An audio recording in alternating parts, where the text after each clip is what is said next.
Here is how to change language in Google Maps. First of all, you have to open the Google Maps on your phone and tap on your profile icon in the top right corner. Now you have to scroll down and go to the settings. Over here, you have to look for the option that is app language. You will get in the app and display.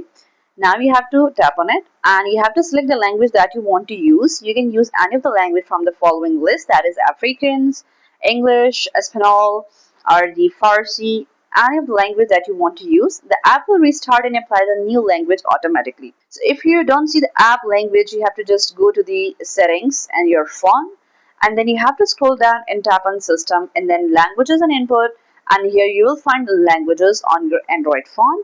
You have to add the other preferred languages that you want to use and move it to the top.